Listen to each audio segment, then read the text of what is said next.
Office जाने के लिए तैयार हो रहे हैं। रागिनी, मेरा टिफिन तैयार है क्या? ऑफिस के लिए लेट हो रहा हूँ। हाँ जी, आपका और सोहन जी का टिफिन मैंने सुबह ही पैक कर दिया था। और ये लीजिए आपकी पानी की बोतल भी। थैंक यू यामिनी, तुम्हारे हाथ का खाना खाकर ऑफिस में मजा आ जाता है। दूसरी तरफ अमन और आकाश अपने कमरों से बाहर आते हैं। जिया यार, मेरा लंच बॉक्स कहाँ है? कल भी मुझे बाहर खाना पड़ा था। ओहो अमन, चिल करो ना। अभी तो मैं सोकर उठी हूँ। तुम ऑफिस के बाहर किसी अच्छे रेस्टोरेंट में खा लेना ना। और टिया, मेरा टिफिन? यार आकाश, सुबह सुबह ये टिफिन का लेक्चर मत शुरू किया करो। बाजार में इतना अच्छा खाना मिलता है, वहाँ खा लो। यामिनी और रागिनी मोहन और सोहन के साथ अमन और आकाश को भी टिफिन देती हैं, जिसे देखकर दोपहर में राजेश्वरी चारों बहुओं और कविता को बुलाती है। पिंकी, महेंद्र और चारों बेटे भी वहाँ खड़े हैं। बस बहुत हुआ ड्रामा। आज से इस घर में 2 चूल्हे जलेंगे। मैं देखना चाहती हूँ कि कौन इस घर को संभाल सकता है और कौन मेरा भरोसा जीतता है। ये तो बहुत अच्छी बात है मम्मी जी। मेरी बहू आपके इन गांव की लड़कियों के साथ एक ही किचन में काम कर भी नहीं सकती। हाँ मम्मी, जो आलीशान मॉडर्न किचन बना है वो हमारा होगा। उसमें ओवन, चिमनी सब कुछ है। बिल्कुल। और ये जो घर के कोने में पुराना पारंपरिक किचन है वो इन दोनों गांव वालों के लिए ठीक रहेगा। क्यों रागिनी भाभी? हमें कोई आपत्ति नहीं है दादी जी। हमारे लिए तो रसोई ही मंदिर है, चाहे वो मॉडर्न हो या पारंपरिक। रुक जाओ, रसोई तो बट गई, लेकिन अब बात होगी इस घर के भरोसे की। पिंकी लेकर आ वो दोनों डिब्बे। पिंकी दौड़ कर आती है और टेबल पर 2 छोटे छोटे राशन के डिब्बे और 5-5 रुपए रख देती है। ये लीजिए दादी, आपका दिया हुआ परीक्षा का सामान। तुम चारों सुन लो, यह इस घर की पहली परीक्षा। इस डिब्बे में सिर्फ थोड़ा सा लिमिटेड राशन है और हाथ में ये 500 रुपए। रात को घर में 12 लोग खाना खाएंगे। जो इस सीमित सामान में सबसे स्वादिष्ट और पूरा खाना बनाएगी वही मेरा भरोसा जीतेगी। क्या मम्मी जी, 500 रुपए में 12 लोगों का खाना? आज के जमाने में इतने में तो एक पिज्जा भी नहीं आता। आप मेरी बहू को जानबूझकर फेल करना चाहती हैं? हाँ मम्मी, इतने से राशन में तो हम तीनों का पेट भी ना भरे। आप फिक्र मत कीजिए दादी जी। हमारे गांव में कम संसाधनों में भी बरकत लाना सिखाया जाता है। हम इस परीक्षा के लिए तैयार हैं। बहुत अच्छे। अब मैं किसी की कोई बात नहीं सुनना चाहती हूँ। शाम को सभी लोग डाइनिंग टेबल पर खाने पर बैठेंगे। तब तक तुम लोग अपनी अपनी तैयारी करो। दोपहर को जब दादी सास रसोई का बंटवारा और 500 रुपए वाली परीक्षा का ऐलान करके चली जाती हैं, उसके ठीक बाद कमरे में, रागिनी ये देखो, तुम्हारे लिए बाजार से ताजा मोगरे का गजरा लाया हूँ। अरे इसकी क्या जरूरत थी, पर खुशबू बहुत अच्छी है। थैंक यू जी। सोहन जी आप भी बैठिए, मैं आपके लिए चाय लाती हूँ। तभी बगल वाले कमरे से अमन और जिया के चिल्लाने की आवाज आती है। मुझे कुछ नहीं सुनना अमन, मुझे शॉपिंग पर जाना है। तुरंत क्रेडिट कार्ड निकालो अपना। जिया, अभी शादी से एक दिन पहले ही तो तुमने 25,000 की शॉपिंग की है। पैसे पेड़ पर नहीं उगते। और आकाश, तुम भी हमें लॉन्ग ड्राइव पर ले जाने से मना कर रहे हो। ठीक है तुम मत जाओ, हम दोनों खुद ही तैयार होकर क्लब जा रही हैं। पैसे दो बस। चारों पति पत्नी के कमरे का नजारा बिल्कुल अलग था। अब शाम के समय एक तरफ घर के पीछे बने पुराने पारंपरिक किचन में रागिनी और यामिनी ने बहुत सूझबूझ से मिट्टी के पुराने चूल्हे को ठीक किया है। उसे मिट्टी से अच्छे से लीपा है और सूखी लकड़ियां लगाई हैं। यामिनी, जो दादी जी ने 500 रुपए दिए थे ना, उसमें से 300 की ताजी हरी सब्जियां और थोड़ा एक्स्ट्रा सामान ले लिए हैं। बाकी 200 रुपए बचा लिए हैं। बहुत अच्छे दीदी। हमारे पास जो सीमित राशन है उसमें हम दाल चावल, ताजी सब्जी, गर्मा गर्म रोटियां, रायता और मीठे में स्वादिष्ट खीर भी बना लेंगे। वहीं मॉडर्न किचन के चमकीले काउंटर पर हर तरफ बर्तन, आटा और मसाले बिखरे पड़े हैं। जिया के हाथ में गीला आटा चिपका है और टिया कुकर को देखकर अपना सिर पकड़ रही है। अरे टिया सुन ना, यह आटा तो पूरा पानी पानी होकर गीला हो गया। अब इसकी रोटियां कैसे बनेगी यार? अबे मुझे क्या पता इस कमबख्त चावल में कितना पानी डालना था। ये तो पूरा उबलकर हलवा बन गया। शिट, सब खराब हो गया। तभी कविता किचन में अंदर आती है और सामान बिखरा देखकर चौंक जाती है। अरे तुम दोनों ने तो पहले दिन पूरा कबाड़ा करके रख दिया। अगर रात को तुम हार गई तो बुढ़िया ताने मार मार कर मेरा और तुम्हारा जीना हराम कर देगी। एक सॉलिड आइडिया है मम्मी जी। क्यों ना हम तीनों अपने पास के किसी अच्छे ढाबे से अच्छा शाही खाना मंगवा कर डोंगे में सजा दे। हाँ मम्मी, किसी को कानो कान पता नहीं चलेगा और हम दादी की नजरों में बेस्ट बन जाएंगे। आप बस पैसे अरेंज करो। वाह मेरी स्मार्ट बहू है। चलो तुम जल्दी से फोन घुमाओ और खाना ऑर्डर करो, पैसे मैं देती हूँ। जिया तुरंत ढाबे पर ऑर्डर बुक करने लगती है। दूसरी तरफ पारंपरिक रसोई में रागिनी और यामिनी के चूल्हे से बहुत ही सौंधी और लाजवाब खुशबू आने लगती है। रात को डाइनिंग टेबल पर पूरा परिवार बैठा होता है। तभी दोनों तरफ की बहुएं खाना लेकर हॉल में आती हैं। हाँ भाई महेंद्र, आज तुम्हारी चारों बहुओं की पहली परीक्षा का नतीजा सामने आने वाला है। अरे माँ जी, बच्चियाँ अभी कल ही तो इस घर में आई हैं और आपने पहले दिन ही इनकी परीक्षा ले लिया। अरे आने दीजिए मम्मी जी, मेरी बहुओं ने मॉडर्न किचन में ऐसा खाना बनाया है ना कि आप सब अपनी उंगलियां चाटते रह जाओगे। अरे लाओ बेटा, परोसो सबको। जिया और टिया बड़े बड़े चमकीले कांच के डोंगों में ढाबे का मंगाया हुआ गर्मा गर्म शाही पनीर, दाल मखनी और तंदूरी रोटियां परोसने लगती हैं। अरे वाह यार टिया, क्या बात है, तुमने तो सच में कमाल कर दिया। इतने लिमिटेड राशन और सिर्फ 500 रुपए में इतना हैवी खाना बना दिया। हाँ, खुशबू तो बड़ी जानी पहचानी आ रही है। वैसे रागिनी यामिनी, तुम दोनों ने क्या बनाया है भाई?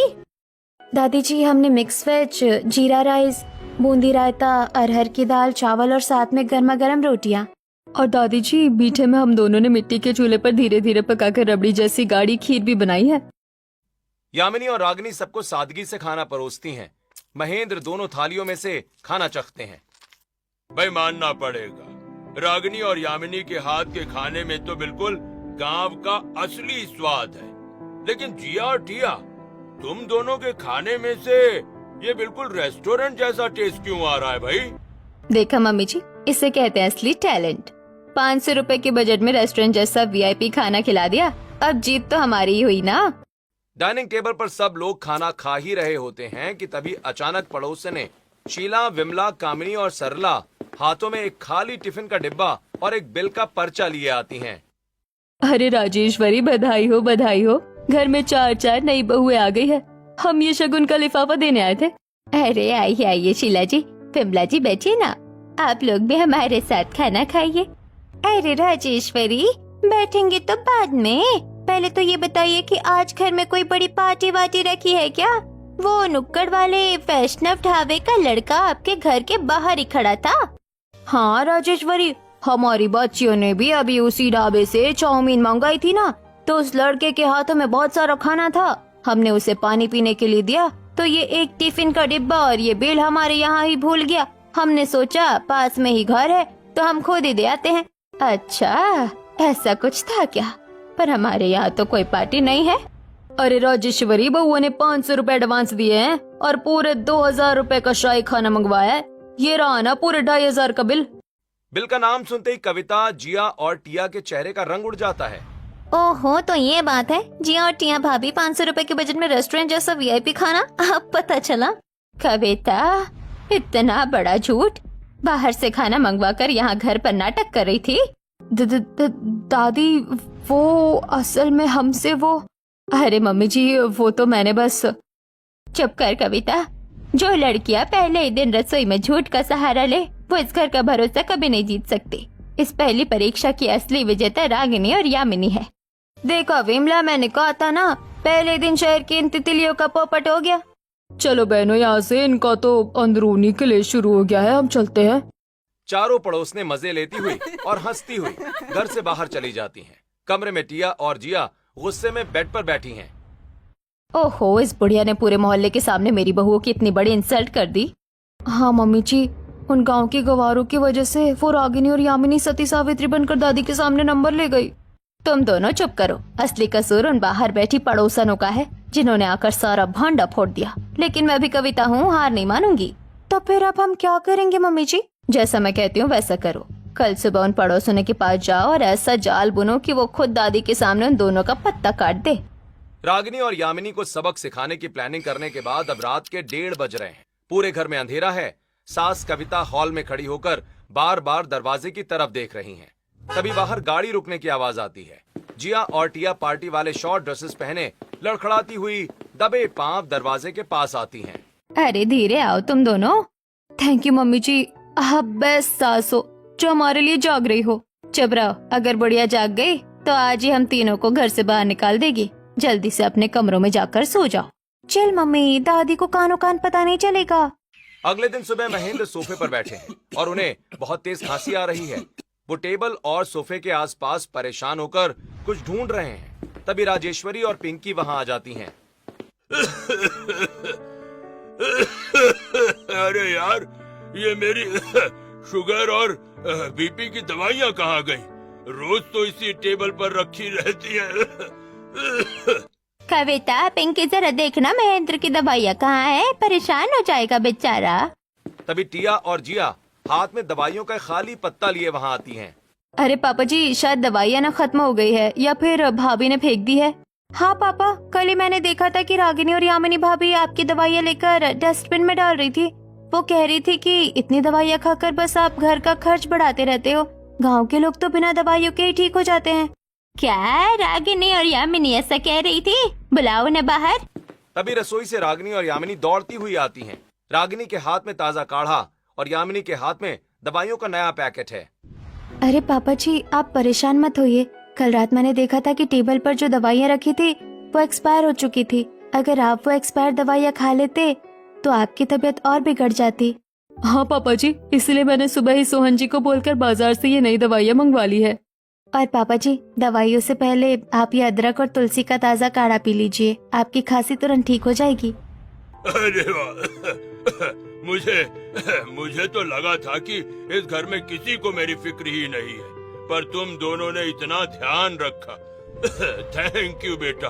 अगर मैं वो एक्सपायर दवाइयाँ खा लेता तो मेरी क्या हालत होती। तो जिया टिया, तुम दोनों सुबह सुबह यहाँ खड़ी होकर इतना बड़ा झूठ क्यों बोल रही थी? वो दादी, हमें लगा कि शायद हमें गलत फहमी हो गई थी। गलत फहमी नहीं, तुम दोनों की नीयत में खोट है। बेटा रागिनी, यामिनी, मुझे तुम दोनों पर पूरा भरोसा है। तुम जाओ रसोई में। जिया और टिया रागिनी और यामिनी को नीचा दिखाने का कोई मौका नहीं छोड़ रही थी। अगले दिन पिंकी अपने कमरे के बाथरूम में नहाने गई है। तभी जिया और टिया दबे पांव उसके कमरे में घुसती हैं। ड्रेसिंग टेबल पर पिंकी की बहुत ही महंगी ब्रांडेड घड़ी रखी है जो उसके पापा ने उसे बर्थडे पर गिफ्ट की थी। उसे उठाकर डस्टबिन के पास फेंक देती हैं। थोड़ी देर के बाद पिंकी नहाकर बाहर आती है और कॉलेज जाने के लिए तैयार होते हुए घड़ी ढूंढने लगती है। मम्मी, मेरी वो महंगी वॉच कहाँ गई? मैंने नहाने जाने से पहले यही ड्रेसिंग टेबल पर रखी थी। अरे इतनी महंगी घड़ी बेटा, तू ऐसे कहीं भी छोड़ देती है? अगर किसी की गंदी नजर पड़ गई होगी उस पर तो वो तो गायब ही होगी ना। हाँ पिंकी, कल और आज सुबह भी मैंने यामिनी भाभी और रागिनी भाभी को तुम्हारे कमरे से निकलते हुए देखा था। वो तुम्हारी घड़ी को बड़े गौर से देख रही थी। अरे हाँ मम्मी, गांव के लोगों ने ऐसी महंगी चीजें कभी देखी नहीं होगी ना, तो उन्हें ऐसे हाथ साफ करने की आदत होती है। चलो चलो, चलकर सीधे रागिनी और यामिनी का कमरा चेक करते हैं। कविता, जिया और टिया गुस्से में रागिनी और यामिनी के कमरे की तरफ बढ़ रही होती हैं। तभी सामने से यामिनी हाथ में वही महंगी घड़ी लिए आती हुई दिखाई पड़ती है। अरे पिंकी दीदी, आप यही घड़ी ढूंढ रही थी क्या? अरे हाँ भाभी, यही है मेरी घड़ी। ये आपको कहाँ मिली? दीदी, अभी मैं बाहर आंगन में कचरा फेंकने जा रही थी तो मुझे डस्टबिन के पास मिट्टी में ये गिरी हुई मिली। अगर इस पर किसी का पैर पड़ जाता तो ये टूट जाती। ये लीजिए, इसे संभाल कर रखा कीजिए। Oh thank you so much Yamini भाभी। अगर आज आप नहीं होती तो मेरी ये घड़ी टूट जाती या सच में चोरी हो जाती।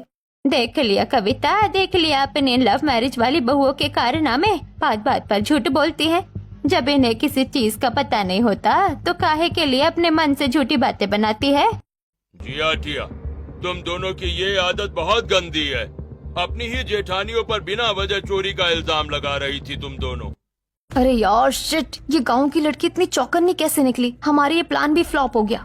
याद रखना कविता, भरोसा कमाया जाता है, झूठ बोलकर किसी को नीचा दिखाकर नहीं जीता जाता। इसी तरह कुछ दिन और गुजरते हैं। घर में सत्यनारायण की पूजा होती है। उसमें भी जिया और टिया प्रसाद में गड़बड़ कर देती हैं। लेकिन रागिनी और यामिनी अपनी समझदारी से प्रसाद को खराब होने से बचा लेती हैं। अब कुछ दिन के बाद परिवार में ताई जी के यहाँ शादी में जाना है। कविता, कल ताई जी के बेटे की शादी है।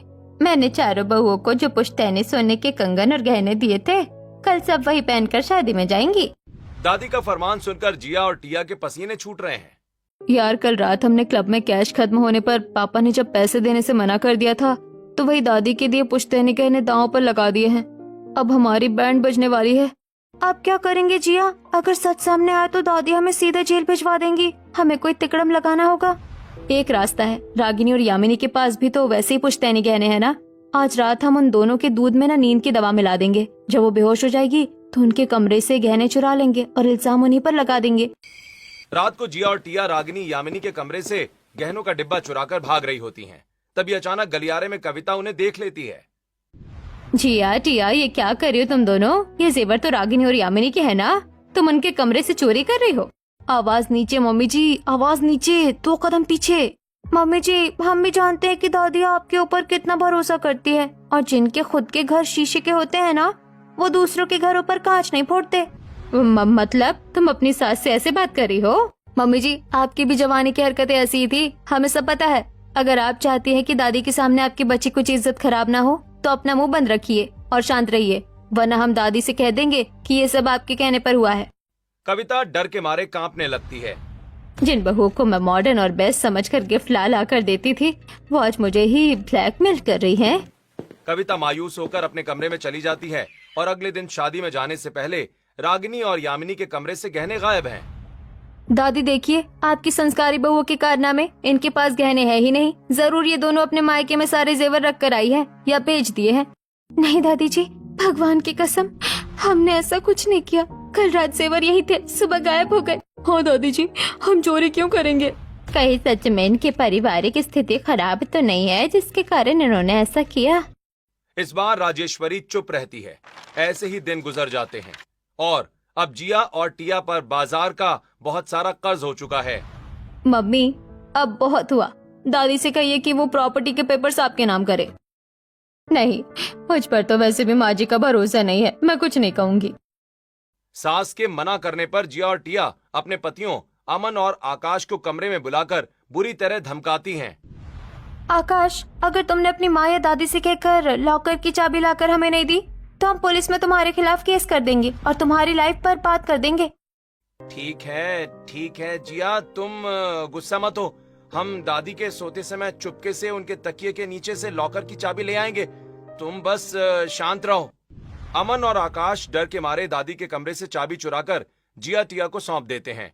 उसी शाम जिया और टिया छत पर खड़ी होकर अपने बॉयफ्रेंड से फोन पर बात कर रही हैं। पिंकी दबे पांव दीवार के पीछे छिपकर उनकी सारी बातें सुन लेती है। हेलो बेबी, हाँ सारी प्लानिंग पक्की है। आज रात को ही हम दोनों घर से भाग रहे हैं। प्रॉपर्टी के सारे पेपर्स और घर का सारा जेवर लॉकर के अंदर ही है और उसकी चाबी हमारे हाथ लग चुकी है। तुम लोग रात के ठीक 2 बजे गाड़ी लेकर घर के पीछे आ जाना। पिंकी दौड़कर राजेश्वरी को सब सच बता देती है। राजेश्वरी दिमाग लगाती है और चाबी लेकर लॉकर में असली पेपर्स की जगह नकली पेपर्स रख देती है। रात के 2 बजे राजेश्वरी बेड पर कंबल ओढ़कर सोने का नाटक कर रही है। तभी दरवाजा धीरे से खुलता है। जिया और टिया अपने 2 बॉयफ्रेंड्स के साथ दबे पांव कमरे में घुसती हैं। अबे जल्दी करो जिया, बुढ़िया सो रही है। लॉकर खोलो और सारे पेपर्स निकालो फटाफट। बस 2 मिनट, आज के बाद इस घर का किस्सा ही खत्म। जैसे ही जिया लॉकर का ताला खोलती है, पिंकी तुरंत कमरे की लाइट ऑन कर देती है। किस्सा मेरा नहीं, किस्सा तुम दोनों का खत्म हुआ है। तभी पर्दे, अलमारी और बेड के नीचे से महेंद्र, कविता, रागिनी, यामिनी और चारों बेटे बाहर निकल आते हैं। जिया और टिया के पैरों तले जमीन खिसक जाती है। दादी, आप सब यहाँ? देख कविता, देख अपने इन चहेती मॉडर्न बहुओं का असली चेहरा। आज ये इस पूरे घर को साफ करके अपने इन यार दोस्तों के साथ भागने वाले थे। वो तो भला हमारी पिंकी का, जिसने इसकी प्लानिंग सुन ली थी। रागिनी और यामिनी ने सूझबूझ दिखाकर इनके कमरों से वो नींद की दवाइयों की गोलियां पहले ही बदल दी थी। इन्होंने सोचा कि ये हमें नींद की दवाई खिला रही है, पर वो सादी गोलियां थी। अगर आज रागिनी और यामिनी न होती तो तुम सब सोते रह जाते और ये पूरा घर लूट कर भाग जाती। कविता जी गुस्से से आग बबूला होकर जिया और टिया को 2 जोरदार थप्पड़ मारती हैं। नीच लड़कियों, तुम दोनों ने मेरी ममता और मेरे भरोसे का ये सिला दिया, मुझे ब्लैकमेल किया। निकल जाओ मेरे घर से, पुलिस के हवाले करूंगी तुम दोनों को। अमन, आकाश, धक्के मारकर निकालो इन चोरों को हमारे घर से। आज के बाद इनकी शक्ल इस मोहल्ले में नहीं दिखनी चाहिए। अमन और आकाश रोते हुए अपनी गद्दार पत्नियों और उनके बॉयफ्रेंड्स को धक्के मारकर घर से बाहर निकाल देते हैं। अगली सुबह कविता रोते हुए राजेश्वरी के पैरों में गिर जाती है। मम्मी जी, मुझे माफ कर दीजिए। मैं मॉडर्निटी के अंधेपन में इतनी अंधी हो चुकी थी कि अपने और परायों का फर्क भूल गई। रागिनी, यामिनी बेटा, मुझे माफ कर दो। तुम दोनों इस घर की असली लक्ष्मी हो। ऐसा मत कहिए मम्मी जी, आप हमारी माँ जैसी हैं। ये लो रागिनी और यामिनी बेटा, आज से इस घर की तिजोरी की चाबी और इस घर के भरोसे की बागडोर मैं तुम दोनों के हाथों में सौंपती हूँ। मुझे पता है कि अग्रवाल निवास अब हमेशा सुरक्षित और खुशहाल रहेगा। रागिनी और यामिनी मुस्कुराकर राजेश्वरी और कविता के पैर छूती हैं।